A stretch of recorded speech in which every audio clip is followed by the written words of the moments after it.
السلام علیکم ورحمۃ اللہ.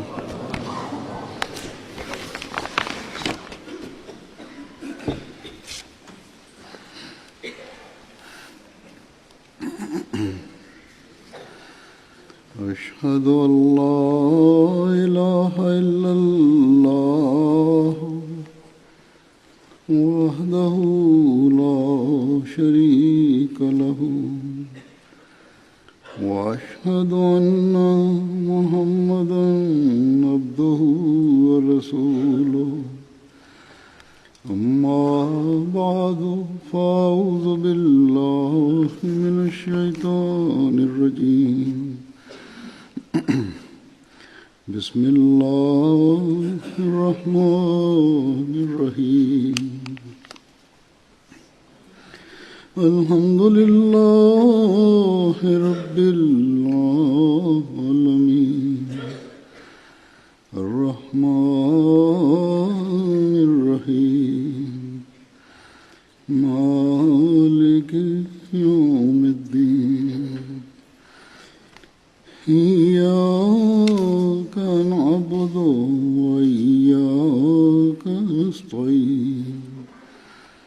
اهدنا الصراط المستقيم صراط الذين أنعمت عليهم غير المغضوب عليهم ولا الضالين.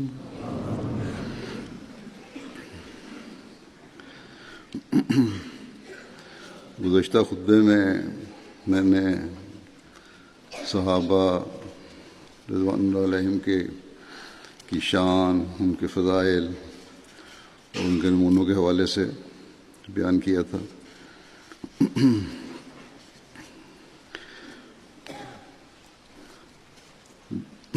بعض صحابہ کی زندگیوں کے حالات بیان کیے تھے،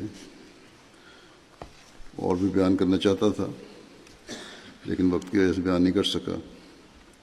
بعد میں لوگوں کے خطوط سے مجھے احساس ہوا کہ جو کم از کم جو نوٹس میں نے لیے تھے وہ بیان کر دوں،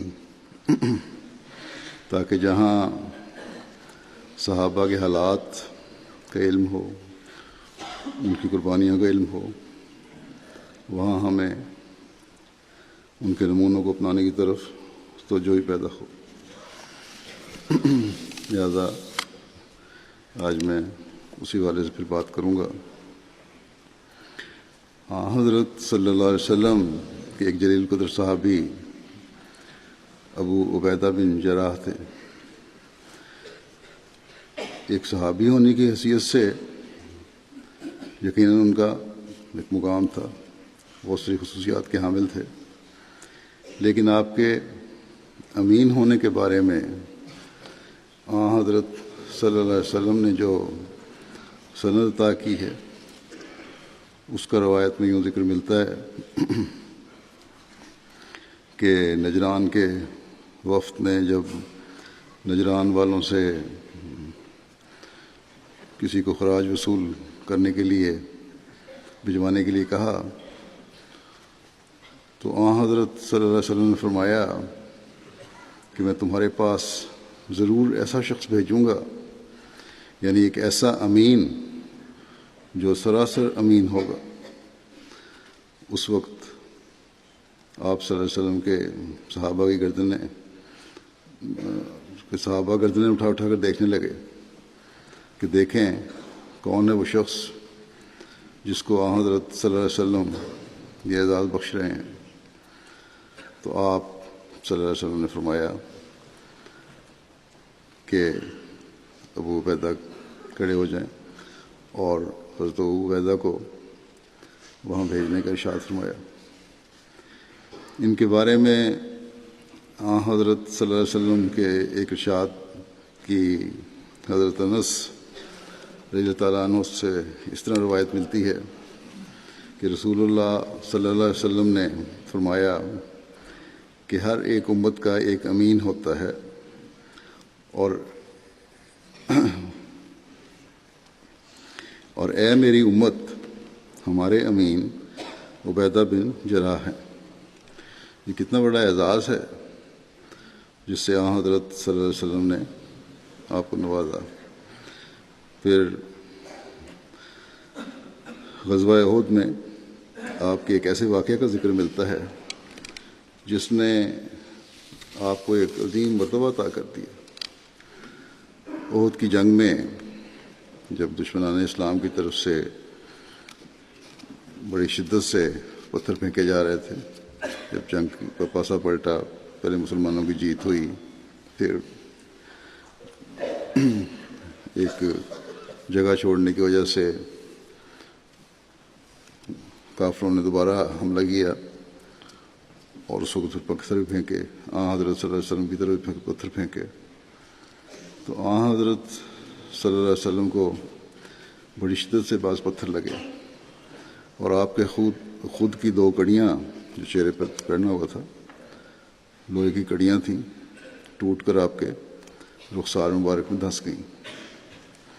تو حضرت ابو عبیدہ تھے جنہوں نے حضرت صلی اللہ علیہ وسلم کے رخسار سے یہ کڑیاں نکالیں۔ حضرت ابو بکر رضی اللہ عنہ بیان کرتے ہیں کہ پہلے ایک کڑی کو انہوں نے اپنے دانتوں سے پکڑا اور زور سے کھینچا، اندر بڑی دیر کھپی ہوئی تھی تو وہ باہر نکل آئی، لیکن اتنا زور لگانا پڑا کہ جب وہ کڑی باہر نکلی تو جھٹکے سے ابو عبیدہ پیچھے گرے اور اس کے ساتھ ہی آپ کا اگلا ایک دانت بھی ٹوٹ گیا۔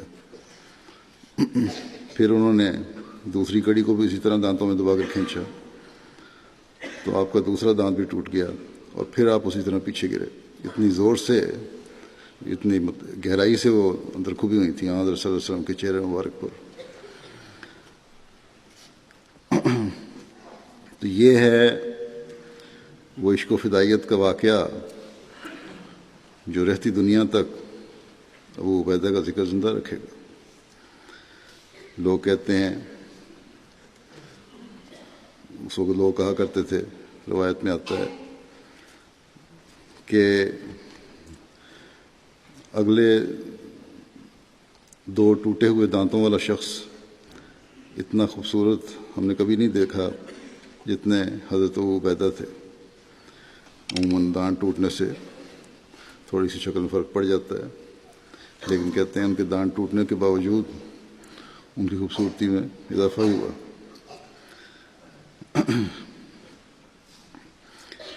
ان کی عاجزی، آپس کے تعاون اور حکمت سے معاملے کو طے کرنے کا واقعہ یوں بیان ہوتا ہے کہ ایک مہم پر حضرت صلی اللہ علیہ وسلم نے عمر بن عاص کو لشکر کا سردار بنا کر بھیجا۔ وہاں جا کر پتہ چلا کہ دشمن کی تعداد زیادہ ہے، ان کے لشکر میں صرف زیادہ تر عربی تھے اور مہاجرین اور بڑے صحابہ کم تھے۔ اس پر حضرت عمر بن عاص نے مزید مدد طلب کی حضرت صلی اللہ علیہ وسلم سے، تو حضرت صلی اللہ علیہ وسلم نے حضرت ابو عبیدہ کی سرکردگی میں ایک دستہ بھجوایا اور حضرت صلی اللہ علیہ وسلم نے ابو عبیدہ کو یہ نصیحت فرمائی کہ دونوں امراء باہم تعاون سے کام کرنا، مگر عمر بن عاص نے اس خیال سے کہ یہ فوج تو مدد کے لیے آئی ہے، اس لیے ان کے تابع ہے جو نئی کمک پہنچی تھی، ابو عبیدہ کے سپاہیوں کو براہ راست انہوں نے ہدایت دینی شروع کر دی، اور حضرت ابو عبیدہ کے تحت جو بزرگ صحابہ تھے ان کے کہنے کے باوجود کہ ابو عبیدہ کو حضرت صلی اللہ علیہ وسلم نے امیر بنا کر اور آزاد کر کے آزاد طور پر فوج کا سردار بنا کر بھیجا ہے، امیر بنا کے بھیجا ہے، اور فرمایا تھا کہ ایک دوسرے سے تعاون کر کے کارروائی کرنا، کہ عمر بن عاص بھی اپنے لشکر کے سردار ہیں، یہ اپنے لشکر کے سردار ہیں، لیکن آپس میں تعاون سے کارروائی کرنا۔ لیکن عمر بن عاص نے کہا کہ امیر تو میں ہی ہوں، کیونکہ پہلے مجھے بھیجا گیا۔ اس موقع پر بجائے کسی بحث میں پڑھنے کے، حضرت ابو عبیدہ نے کہا کہ گو کہ مجھے حضرت صلی اللہ علیہ وسلم نے ایک آزاد امیر کے طور پر بھجوایا ہے، مگر ساتھ ہی باہمی تعاون کا بھی ارشاد فرمایا تھا، اس لیے میری طرف سے آپ کو تعاون ہی ملے گا، چاہے آپ میری بات مانیں یا نہ مانیں، میں ہر بات میں آپ کی بات مانوں گا۔ بس یہ ہے موقع کی نزاکت کے لحاظ سے صحیح فیصلہ کر کے مسلمانوں کی طاقت کو مضبوط کرنے کے لیے اپنے اختیارات کو بھی چھوڑ دینا۔ یہ تعاون باہمی ہے جو آج مسلمانوں کی طاقت کو ایک عظیم طاقت بنا سکتا ہے، جس کی آج مسلمانوں کو ضرورت ہے۔ کاش کہ مسلمان لیڈروں کو بھی اتنی عقل آ جائے کہ اس طرح آپس میں تعاون کریں اور حکومت کو انصاف سے چلانے اور دشمن کو اپنا گرویدہ کر لینے کی بھی مثالیں حضرت عبیدہ کی ذات میں ہی ملتی ہیں۔ جب بادشاہ روم نے ملک بھر سے فوجیں جمع کر کے مسلمانوں کے مقابلے کے لیے بھیجیں، اس وقت مسلمانوں کے لشکر کے سردار ابو عبیدہ تھے۔ پہلے فتوحات ہوئی تھیں مسلمانوں نے قبضہ کر لیا تھا، پھر ایک بڑی فوج بھیجی شہنشاہ روم نے، عیسائیوں کے بہت سارے علاقوں پر، شہروں پر قبضہ تھا مسلمانوں کا۔ حضرت ابو عبیدہ نے جرنیلوں سے مشورے کے بعد اس وقت یہ حکمت عملی اختیار کی کہ فی الحال بعض شہر ہمیں چھوڑ دینے چاہیے، جو علاقہ مسلمان فتح کر چکے ہیں اسے چھوڑ دیا جائے۔ لیکن کیونکہ فتح کے بعد وہاں کے غیر مسلم باشندوں سے جزیہ اور خراج وصول کر چکے تھے، اسے آپ نے یہ کہہ کر واپس کر دیا ان سب لوگوں کو کہ فی الحال ہم تمہاری حفاظت نہیں کر سکتے، تمہارے حقوق ادا نہیں کر سکتے، اس لیے یہ رقم جو ہم نے تم سے بطور جزیہ و خراج وصول کی ہے اسے ہم واپس کرتے ہیں۔ چنانچہ حمص کے عیسائیوں اور مفتوحہ علاقے کے لوگوں کی رقم جو لاکھوں میں تھی وہ واپس کر دی۔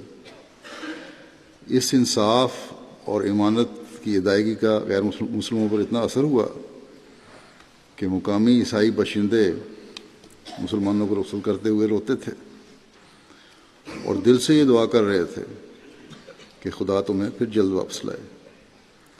یہ تھے وہ لوگ جنہوں نے حضرت صلی اللہ علیہ وسلم کی صحبت میں رہ کر عدل و انصاف کے وہ معیار قائم کیے جن کا تصور بھی نہ پہلے کوئی کر سکتا تھا اور نہ آپ کر سکتے۔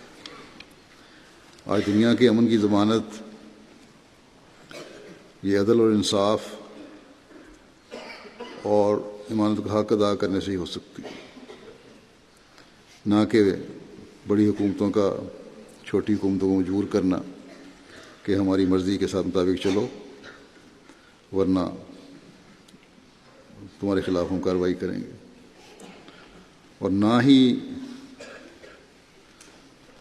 یہ ہے جو اکثر مسلمان ملکوں میں ہو رہا ہے کہ عوام سے ٹیکس وصول کر کے پھر ان پر خرچ کرنے کے بجائے اپنے خزانے اکثر لیڈر بھر رہے ہیں اور نعرہ لگاتے ہیں حب رسول کا اور صحابہ کی محبت کا۔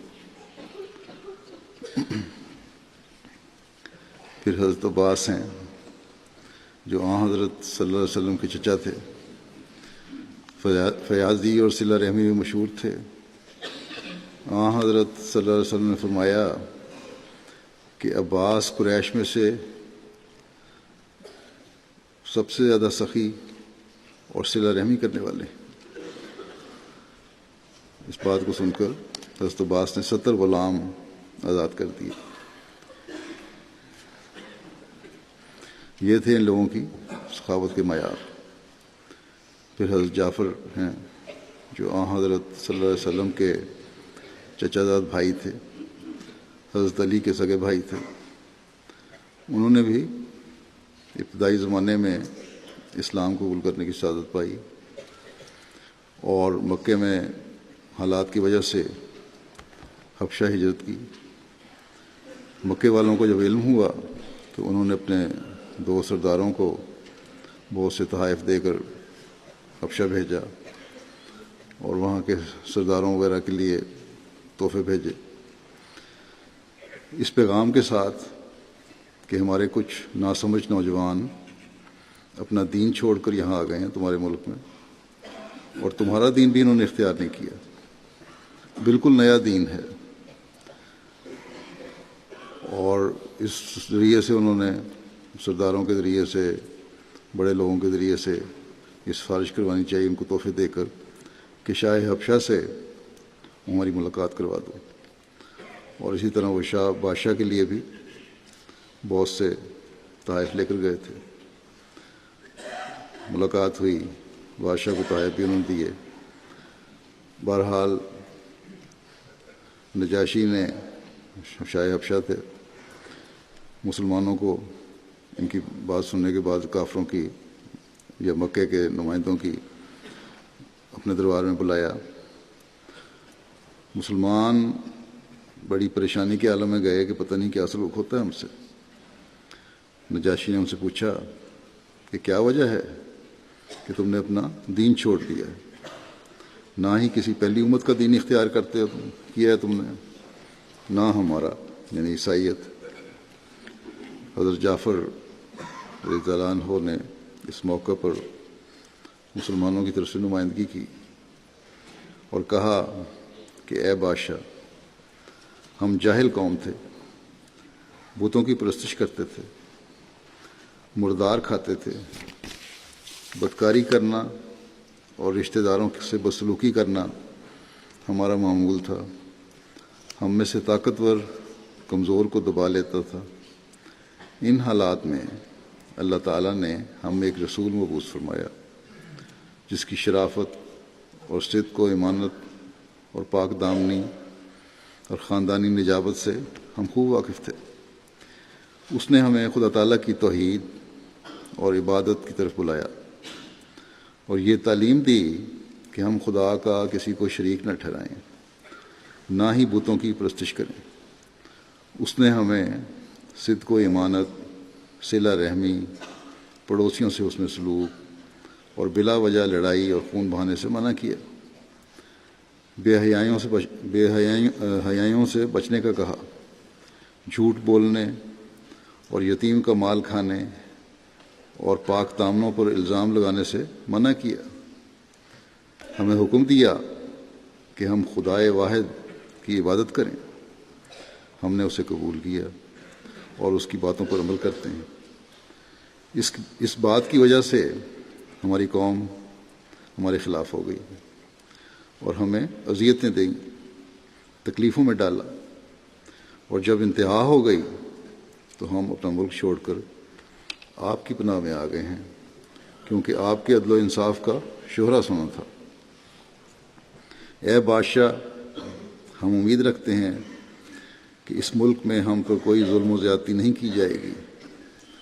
نجاشی اس سے بڑا متاثر ہوا اور کہا کہ تمہارے رسول پر جو کلام اترا ہے اس میں سے مجھے بھی کچھ پڑھ کر سناؤ۔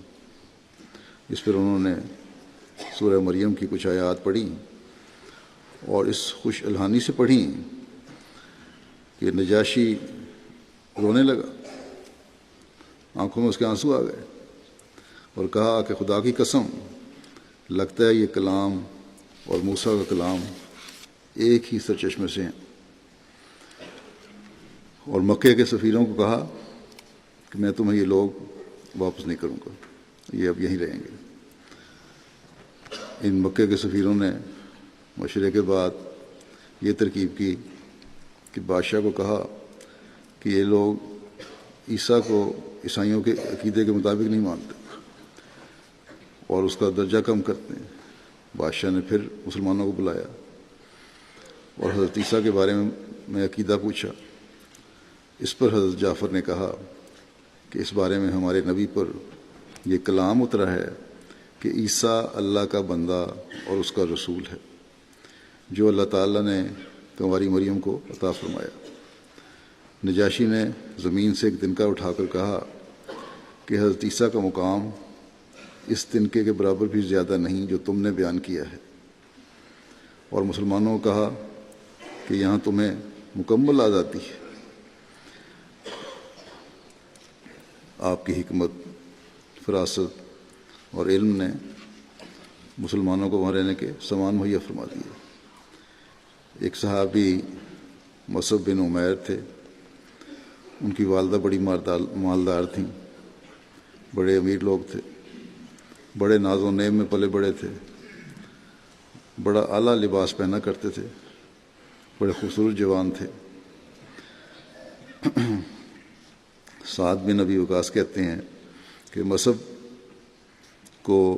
مصعب کو آسائش کے زمانے میں بھی میں نے دیکھا ہے اور مسلمان ہونے کے بعد بھی دیکھا ہے۔ آپ نے راہ مولا میں بڑے دکھ برداشت کیے۔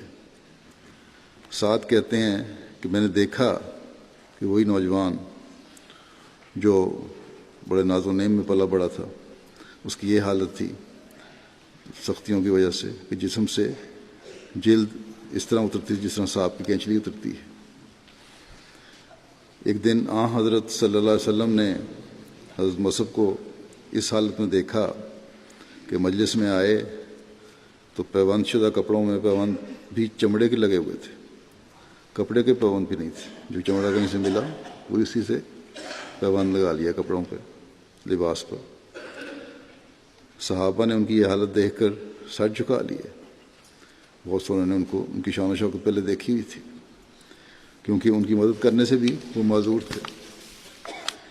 جب مجلس میں آ کر حضرت مصعب نے سلام کیا تو حضرت صلی اللہ علیہ وسلم نے دلی محبت سے سلام کا جواب دیا، اور اس امیر شخص کی پہلی حالت اور موجودہ حالت کو دیکھ کر آپ صلی اللہ علیہ وسلم کی آنکھوں میں آنسو آ گئے۔ پھر انہیں حوصلہ دینے کے لیے حضرت صلی اللہ علیہ وسلم نے فرمایا، آپ کو حوصلہ دیتے ہوئے فرمایا کہ الحمدللہ دنیا داروں کو ان کی دنیا نصیب ہو۔ میں نے مصعب کو اس زمانے میں بھی دیکھا ہے جب شہر مکہ میں ان سے بڑھ کر کوئی صاحب ثروت نہیں تھا۔ یہ ماں باپ کی عزیز ترین اولاد تھی اور اسے کھانے پینے کی ہر اعلیٰ نعمت میسر تھی، مگر خدا کے رسول کی محبت نے اسے اس حال میں پہنچایا ہے اور اس نے وہ سب کچھ خدا تعالیٰ کی رضا کی خاطر چھوڑ دیا۔ پھر خدا نے اس کے چہرے کو نور عطا کر دیا۔ حضرت مصعب کو تبلیغ کرنے کا بھی خوب ملکہ تھا، بڑے پیار سے تبلیغ کرتے تھے، اور کہا کرتے تھے تبلیغ کرنے والوں کو کہ اگر پسند آئے میری باتیں تو سنو، نہ پسند آئے تو نہ سنو، اٹھ کے چلے جاؤ۔ اور اس طرح مدینہ کے اجنبی لوگوں تک پیغام حق آپ نے پہنچایا، اور بہت سارے لوگوں آپ کی وجہ سے، تبلیغ کی وجہ سے مسلمان ہوئے۔ حضرت مصعب بن ربیع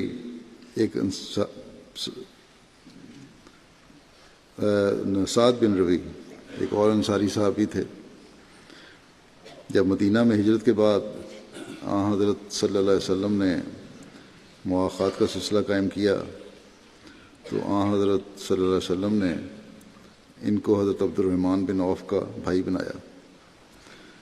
وہ انہیں اپنے ساتھ اپنے گھر لے گئے، خوب مہمان نوازی کی، اور پھر کہا کہ اس اخوت کے رشتے کو بڑھانے کے لیے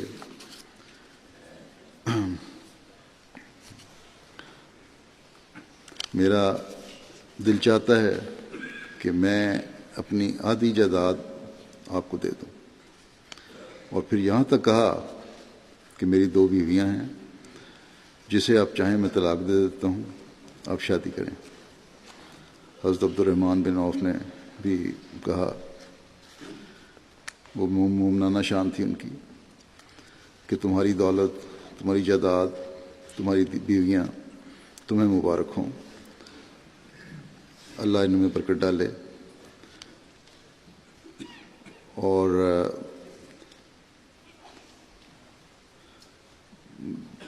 کہنے لگا کہ میں تو ایک تاجر آدمی ہوں، اپنا گزارا کر لوں گا، تم صرف مجھے بازار کا راستہ بتا دو، اور تمہارے جذبات کا بہت بہت شکریہ۔ اس طرح انہوں نے تجارت کی، اور ایک وقت تھا کہ وہ بڑے امیر تاجروں میں شمار ہوتے تھے، لاکھوں کروڑوں کی آمد ہو گئی ان کی۔ حضرت سعد بن ربیع جنگ احد میں بھی شامل ہوئے تھے اور اس میں شہید ہوئے۔ ان کا واقعہ یوں لکھا ہے، ابی بن کعب کہتے ہیں کہ حضرت صلی اللہ علیہ وسلم نے جب فرمایا کہ سعد بن ربیع کا پتہ کرو، اسے دشمنوں میں گھرے ہوئے میں نے جنگ کے دوران دیکھا تھا، تو کہتے ہیں میں سعد کو آوازیں دیتا ہوا نکلا، جب سعد تک پہنچے تو دیکھا کہ وہ زخموں سے چور ہیں اور ایک جگہ پڑے ہوئے ہیں۔ کہتے ہیں میں نے کہا انہیں کہ حضور صلی اللہ علیہ وسلم نے مجھے آپ کے پاس بھیجا ہے، اور حضور صلی اللہ علیہ وسلم نے آپ کو سلام بھیجا ہے اور حال پوچھا۔ حضرت سعد نے جواب میں کہا کہ حضرت صلی اللہ علیہ وسلم کو میرا بھی سلام کہنا اور عرض کرنا کہ مجھے نیزوں اور تیروں کے شدید زخم پہنچے ہیں، بظاہر بچنا ممکن نہیں لگتا، اور یہ کہنا کہ یا رسول اللہ، جتنے خدا کے پہلے نبی گزرے ہیں، جتنی ان کی آنکھیں اپنی قوم سے ٹھنڈی ہوئی، خدا تعالیٰ ان سے بڑھ کر آپ کی آنکھیں ہم سے ٹھنڈی کرے۔ اور میری قوم کو سلام کے بعد یہ کہنا کہ جب تک خدا کا رسول تمہارے اندر موجود ہے، اس امانت کی حفاظت کرنا تم پر فرض ہے۔ یاد رکھو، جب تک ایک شخص بھی تمہارے اندر موجود ہے، زندہ موجود ہے، اگر تم نے اس امانت کی حفاظت میں کوئی کمی دکھائی تو قیامت کے دن خدا تعالیٰ کے حضور تمہارا کوئی عذر قابل قبول نہیں ہوگا۔ یہ پیغام دے کر آپ اس دنیا سے رخصت ہو گئے۔ حضرت اسید بن حضیر انصاری، ان کو حضرت مصعب کے ذریعے اسلام قبول کرنے کی سعادت ملی۔ ان کے روحانی مقام کے بارے میں روایت ہے کہ وہ کہا کرتے تھے کہ میری 3 حالتیں ایسی ہیں کہ ان میں سے کوئی ایک حالت بھی مجھ پر طاری رہے تو میں اپنے آپ کو اہل جنت میں سے سمجھوں گا۔ پہلی بات یہ کہ جب میں قرآن کریم کی تلاوت کرتا ہوں یا کوئی اور تلاوت کرے اور میں سن رہا ہوں، تو اس وقت مجھ پر جو خشیت کی حالت طاری ہوتی ہے قرآن کریم سن کر، اگر وہ ہمیشہ رہے تو میں اپنے آپ کو جنتیوں میں شمار کروں۔ دوسری بات یہ کہ جب نبی کریم صلی اللہ علیہ وسلم خطبہ ارشاد فرماتے ہیں اور میں انتہائی توجہ سے حضور صلی اللہ علیہ وسلم کا واعظ سنتا ہوں، تو اس وقت میری جو حالت ہوتی ہے اگر وہ دائمی ہو جائے تو میں جنتیوں میں سے ہو جاؤں۔ تیسرے کہتے ہیں کہ جب میں کسی جنازے میں شامل ہوں تو میری یہ حالت ہوتی ہے کہ گویا یہ جنازہ میرا ہے اور مجھ سے پرسش ہو رہی ہے۔ اگر یہ حالت مستقل رہے، جو خوف کی حالت ہے، تو میں جنتیوں میں اپنے آپ کو شمار کروں۔ بہرحال یہ ان کی کمال خشیت الہی کی علامت ہے، اور یہی حالت ہے جو انسان کو اللہ تعالیٰ کا خوف دلاتی رہتی ہے، اور انسان نیک اعمال کی پھر کوشش بھی کرتا رہتا ہے کہ ہر وقت اللہ تعالیٰ یاد رہتا ہے، ہر موقع پر اللہ تعالیٰ یاد رہتا ہے۔ جہاں تک اس بات کا سوال ہے کہ ہر دفعہ ان کی حالت ہونا کہ ہو تو میں جنت میں شمار ہوں، ہر حالت جو مختلف صورتیں پیدا ہوئیں اور ہر دفعہ جو ان کی یہ حالت ہوتی ہے، یہ بات ہی ثابت کرتی ہے کہ وہ یقیناً جنتیوں میں سے تھے اور خدا تعالیٰ کی رضا کو حاصل کرنے والے تھے۔ ان کی ایک خصوصیت عبادت اور نماز سے گہری محبت ہے۔ اپنے محلے کی مسجد کے امام تھے، بیماری میں بھی مسجد میں نماز کے لیے آیا کرتے تھے۔ بعض دفعہ جب کھڑے ہو کر نماز پڑھنا مشکل تھا تب بھی مسجد آ کر بیٹھ کر نماز پڑھتے تھے تاکہ نماز با جماعت کا ثواب نہ چھوٹے۔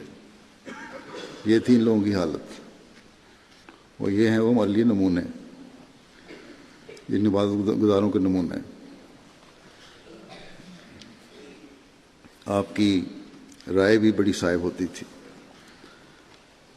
بڑے اعلیٰ قسم کے مشورے دیا کرتے تھے۔ حضرت ابوبکر صدیق رضی اللہ عنہ حضرت اسید کی رائے آنے کے بعد فرماتے تھے کہ اب اختلاف مناسب نہیں ہے۔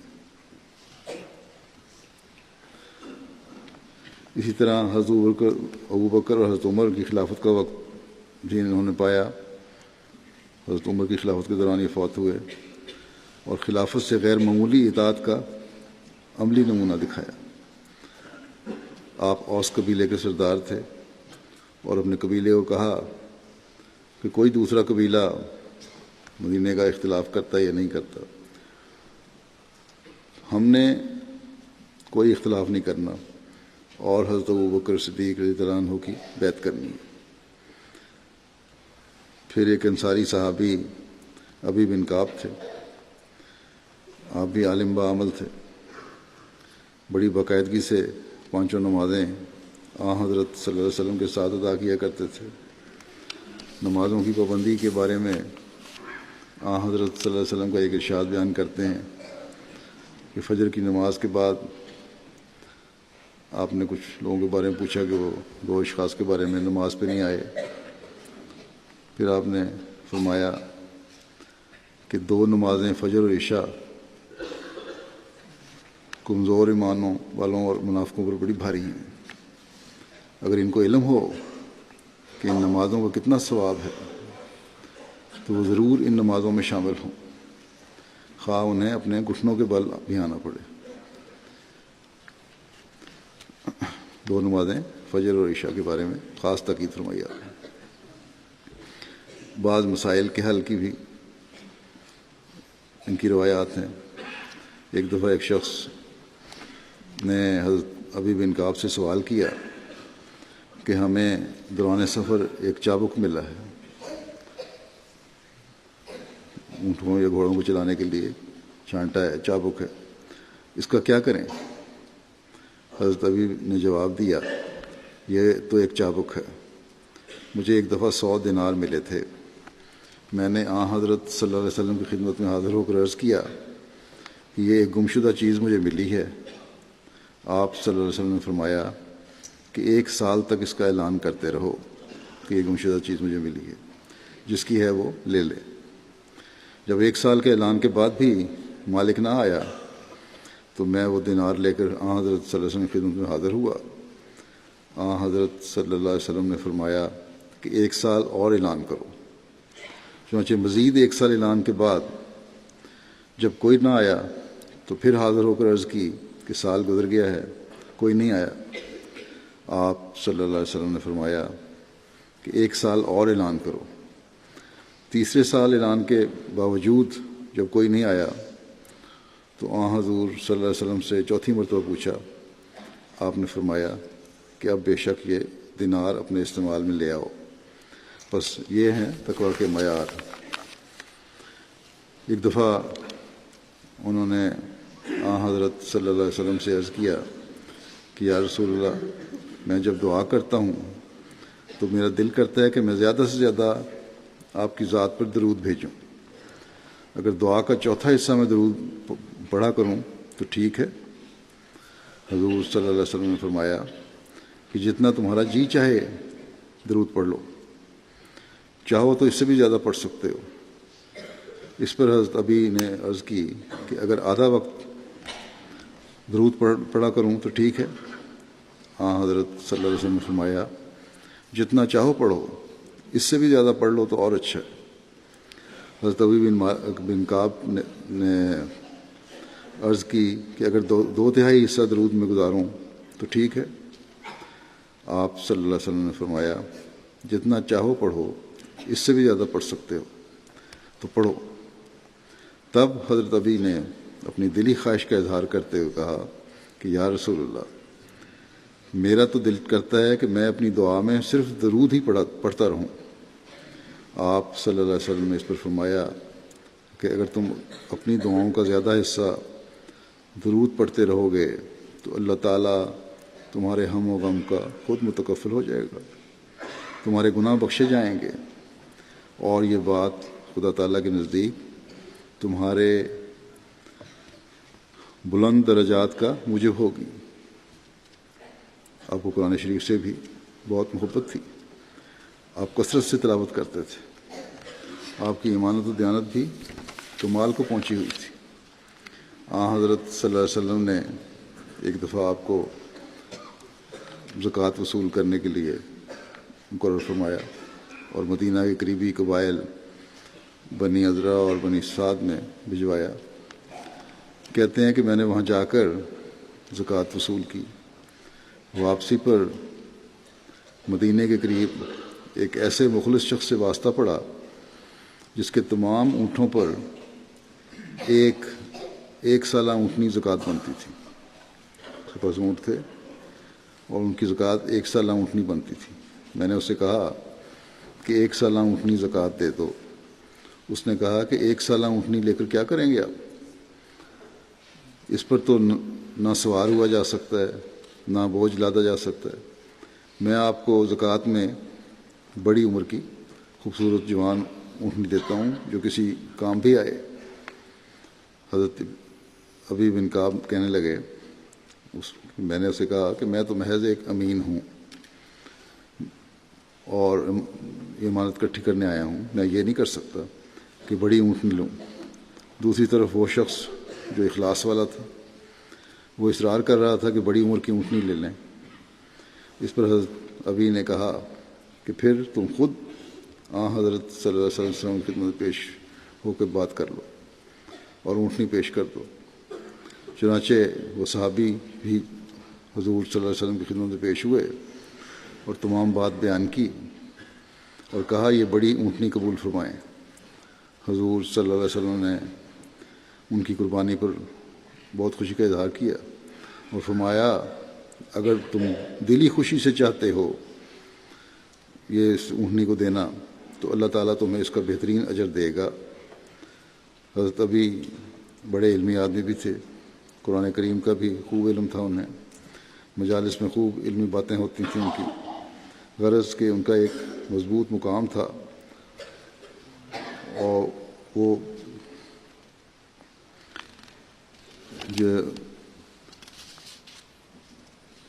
بلند مقام تھا ان کا، اور ان کے بلند مقام جن صحابہ کے ہیں جن کا فیض آج بھی جاری ہے اور ہم ان کی باتوں سے فائدہ اٹھاتے ہیں۔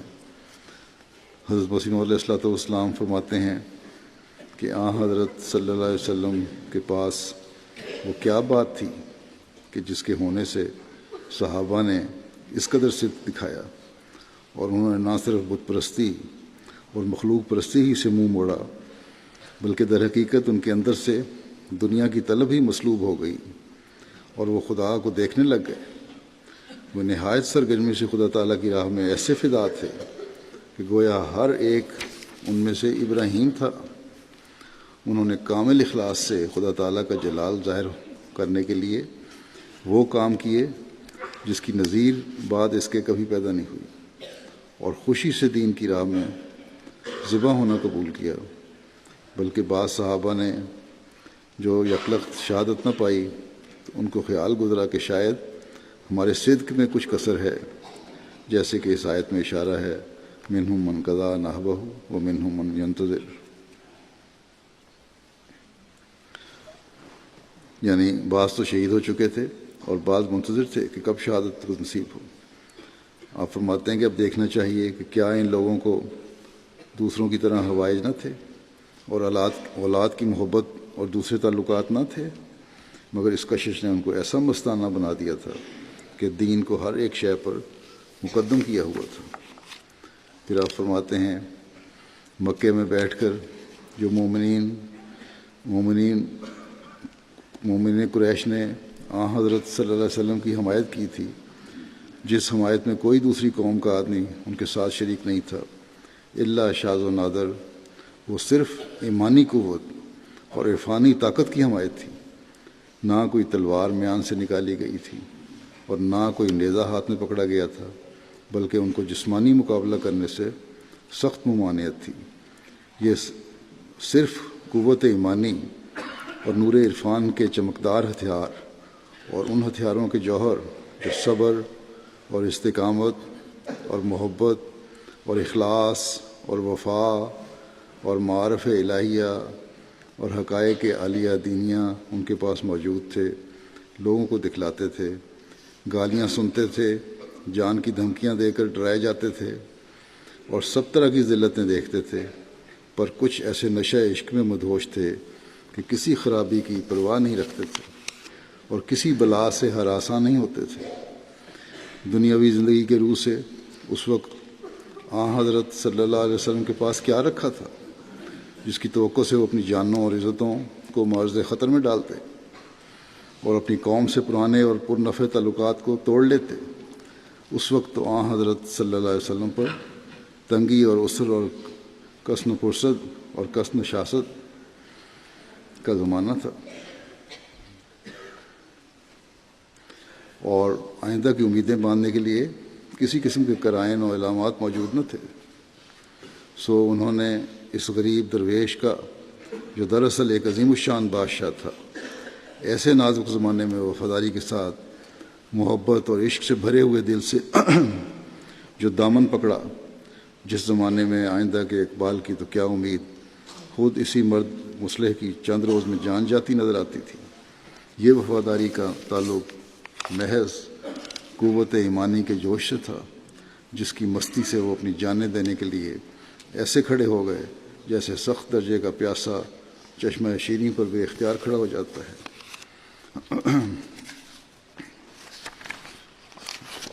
سر الخلافہ میں آپ فرماتے ہیں، عربی اس کا ترجمہ پڑھ دیتا ہوں میں، اعلموا رحمکم اللہ ان صحابۃ کلہم کانوا کجوارح رسول اللہ صلی اللہ علیہ وسلم وفخر نوع الانسان فبعضهم کانوا کالعیون وبعضهم کانوا کالاذان وبعضهم کالایدی وبعضهم کالارجل من رسول الرحمن وکلما عملوا من عمل وجاہدوا من جہد فکانت کلها صادرة بهذه المناسبات وکانوا یبغون بها مرضات رب الکائنات رب العالمین۔ اللہ آپ لوگ رحم فرمائے، جان لو کہ سارے کے سارے صحابہ رسول اللہ صلی اللہ علیہ وسلم کے سارے کے سارے صحابہ رسول اللہ صلی اللہ علیہ وسلم کے اعضاء و جوارح کی طرح تھے اور نوع انسان کے فخر تھے۔ خدائے رحمان کے رسول اللہ صلی اللہ علیہ وسلم کے لیے ان میں سے بعض آنکھوں جیسے تھے، بعض کانوں کی طرح اور بعض ان میں سے ہاتھوں کی مانند اور بعض پاؤں کی طرح تھے۔ ان صحابہ نے جو بھی کام کیے یا جو بھی صحیح فرمائی، وہ سب کچھ ان اعضاء کی مناسبت سے صادر ہوئے، اور ان کی غرض اس سے محض رب کائنات رب العالمین کی رضا جوئی تھی۔ اللہ تعالیٰ ان روشن ستاروں کے نمونوں پر چلتے ہوئے ہمیں اللہ تعالیٰ اور اس کے رسول سے محبت کرنے والا بنائے، اور ہمارا بھی ہر عمل اللہ تعالیٰ کی رضا جوئی کے لیے ہو۔ نمازوں کے بعد میں ایک جنازہ غائبی پڑھاؤں گا، جو مکرمہ عریشہ ڈیفن تھالر صاحبہ ایلیا فہیم ڈیفن تھالر صاحب ہالینڈ کا ہے، جو آج کل بینین میں تھی۔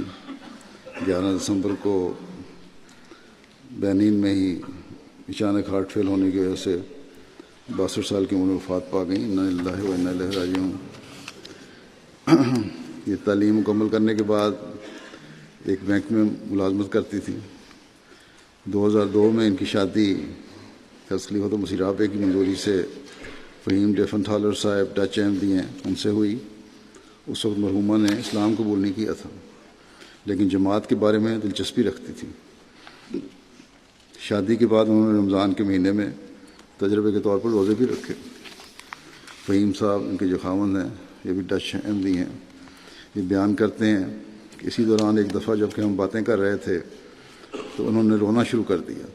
میں سمجھا کہ میں نے کوئی سخت بات کہہ دی ہے۔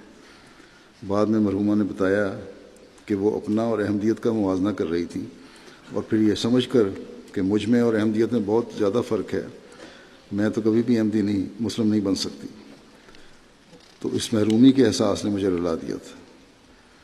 فہیم صاحب کے ساتھ گیمبیا کے دورے پہ گئیں، وہاں جماعت کاموں کو دیکھا انہوں نے، اور اس کا ان پر بڑا اچھا اثر ہوا، اور وہاں پھر فہیم صاحب نے اس کے بعد ان کو بیعت فارم دیا، تو بیعت فارم پڑھا، شرائط بیعت پڑھی لکھی ہوئی تھی۔ پہلے تو مرحومہ نے کہہ دیا کہ میں اس پر کبھی دستخط نہیں کر سکتی، لیکن بڑھنے کے بعد انہوں نے جلد ہی 18 مارچ 2006 کو بیعت فارم پر کر دیا، اور اس طرح وہ بیعت فارم کا خط بھی مجھے لکھا۔ خلافت سے مرحومہ کی بہت محبت تھی، جماعت کے کاموں میں اپنے میاں کی مدد کرتی تھیں۔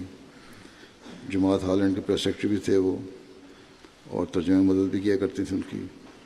پھر جب وصیت کی تاریخ ہوئی اور وصیت کی تاریخ کا ان کو پتہ لگا، خطبہ سنا میرا، تو انہوں نے جلدی وصیت بھی کر لی۔ پھر 2009 میں مرحومہ اپنے شوہر مکرم فہیم صاحب کے ساتھ وقف کر کے ہیومینٹی فرسٹ کے تحت بننے والے یتیم خانے کا بندوبست سنبھالنے کے لیے بینین افریقہ، مغربی افریقہ چلی گئیں۔ بظاہر یہ ایک جذباتی فیصلہ لگتا تھا، کیونکہ مرحومہ کی بینک میں بڑی اچھی نوکری تھی اور اس کو چھوڑ کے گئی تھی۔ مربی انچارج ہالینڈ نے کہا کہ میں نے ان سے سمجھانے کی کوشش کی کہ یہ حالات افریقہ کے بڑے اتنے آرام دہ نہیں ہیں، تاکہ ذہنی طور پر تیار ہوں۔ تو مرحومہ نے کہا مربی صاحب مجھے یہ سب نہ بتائیں، میں نے بڑا سوچ سمجھ کر فیصلہ کیا ہے۔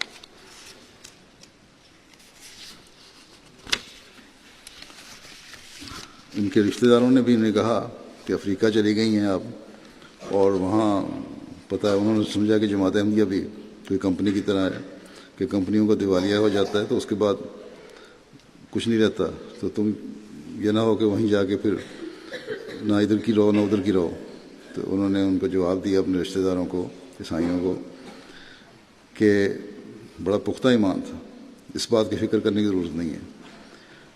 جماعت ایک کمپنی کی طرح نہیں ہے جو کبھی دیوالیہ ہو جائے، تو کبھی دیوالیہ نہیں ہو سکتی، اور اگر جہاں تک میرا تعلق ہے، اگر میں فوت ہو گئی تو میں اس بات کو پسند کروں گی کہ اسی یتیم خانے میں دفن کی جاؤں۔ مرحومہ جو یورپی معاشرے کی پلی بڑی تھی اور بڑی اچھی نوکری بھی تھی، اس کے باوجود افریقہ میں انہوں نے بڑے مشکل حالات میں بڑے آسن رنگ میں اپنا وقف نبھایا اور بڑی ذمہ داری سے اپنے فرائض انجام دیے۔ نمازوں کی پابند تھیں وہ، جب سے احمدی ہوئیں باقاعدہ نمازیں پڑھنے والی، تہجد گزار بھی بن گئیں، پھر کبھی نماز نہیں چھوڑتی تھیں، بلکہ دوسروں کو بھی وقت پر نماز پڑھنے کی تلقین کیا کرتی تھیں۔ خطبہ بڑی باقاعدگی سے اور توجہ سے سنتی تھیں، اور تمام باتوں پر جو باتیں اگر نصیحت والی ہیں تو عمل کرنے کی کوشش کرتی ہیں۔ اسلام اور احمدیت سے محبت کا اندازہ اس بات سے ہو سکتا ہے کہ جب دیگر احباب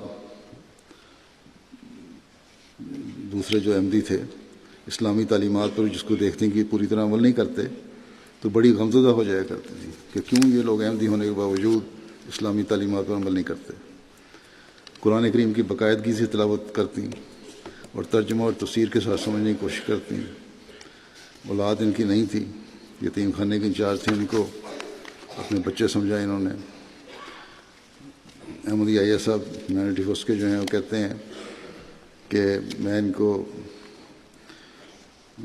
دارالاکرام جو وہاں کا یتیم خانہ جماعت چلا رہی ہے ہیومینٹی فرسٹ دیکھنے کا گیا، موقع ملا، تو اس وقت دارالاکرام میں 2 ماہ سے لے کر 12 سال تک کی عمر کے بچے تھے، گو کہ سٹاف موجود تھا، لیکن 2 ماہ کی یتیم بچی ہر وقت ان کی گود میں نے دیکھی۔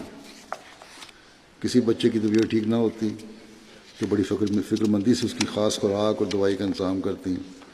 اگر بچے کی تعلیمی رپورٹ میں کوئی توجہ طلبات ہوتی تو اس کو مختلف طریقے سے بہتر کرنے کے لیے بڑی فکر مندی کا اظہار کرتی. کہتے ہیں کہ میں نے جب بھی ان سے کسی ذاتی ضرورت کے حوالے سے دریافت کیا یا ان کو ضرورت ہو تو بتائیں، تو ان کا یہی جواب ہوتا تھا کہ ہم تو وقف ہیں، ہم نے وقف کیا ہوا ہے. اللہ تعالیٰ کے بہت شکر گزار ہیں کہ اس نے ہمیں توفیق دی ہے اور یتیم بچوں کی خدمت کا ہمیں موقع ملا ہوا ہے، اور ہم بہت خوش ہیں. ہمارے لیے کوئی فکر نہ کریں، لیکن اگر ادارے کے انتظام کے معاملہ میں کوئی معاملہ ہوتا، اس کی بہتری کا معاملہ ہوتا تو فوراً توجہ دلاتی. اسی طرح اطہر زبیر صاحب جو جرمنی کے چیئرمین ہیومینٹی فرسٹ کے ہیں، وہ کہتے ہیں کہ ان کے خاوند فہیم صاحب نے بتایا کہ شروع سے ان کو لاٹری کھیلنے کا بڑا شوق تھا. یورپ میں بڑا رواج ہے لاٹری کا.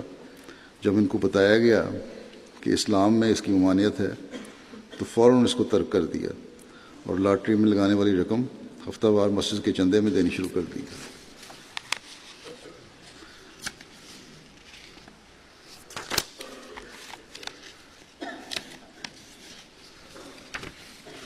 پھر کہتے ہیں کہ دوروں کے بارے میں جب میں ان سے ملتا، رپورٹیں دیتے میرے دوروں کے بارے میں. ڈاکٹر صاحب جرمنی کے دوروں میں ساتھ رہا کرتے ہیں ہمارے اطہر زبیر صاحب، تو کہتے ہیں بڑی جذباتی ہو جایا کرتی تھیں باتیں سن کے، واقعات سن کے. بڑی مہمان نواز تھیں، وہاں کے لوگوں سے بڑا پیار اور عزت سے پیش آیا کرتی تھیں. اسی محبت کی وجہ سے ان کے محلے کے جہاں وہ رہتی تھیں بینین میں، محلے کے تمام لوگ ان کو ماما کہتے تھے اور اپنے ذاتی معاملات میں ان سے مشورے کیا کرتے تھے. وہاں کے امیر جماعت لکھتے ہیں بینین کے اپنے چندے کی بڑی فکر ہوتی تھی ان کو، بڑی باقاعدگی کے ساتھ چندہ ادا کیا کرتی تھیں، اور پورٹو نوو ریجن کے مبلغ سلسلہ سے 2-3 بار اظہار کیا کہ آپ ہمارا چندہ آ کر وصول کر لیا کریں وقت پہ. ہمیشہ اپنا وصیت کا چندہ ادا کر کے پہلی فرصت میں ادا کرتی. اور جب اب تحریک کی میں نے بیت الفتوح کی تعمیر نو کی، اس میں بھی انہوں نے بڑی خوشی سے حصہ لیا اور معلومات بھی چندوں کی لیتی رہتی تھی. کہتے ہیں کہ احمدیہ دارالاکرام یتیم خانے میں بڑی دل جمی اور محبت سے خلوص سے کام کرتی تھیں. شیر خوار بچوں کو اٹھائے پھرتیں، ان کا بڑا خیال رکھتیں. ان کی وفات کے ساتھ میں سمجھتا ہوں کہ دارالاکرام کے بچے اب یتیم ہوئے ہیں. اللہ تعالیٰ ان کے درجات بلند فرمائے اور ان کے رحم اور مغفرت کا سلوک فرمائے، اور ایسے باوفا اور وقت کی روح کو سمجھنے والے مزید اللہ تعالیٰ جماعت کو عطا فرماتا رہے.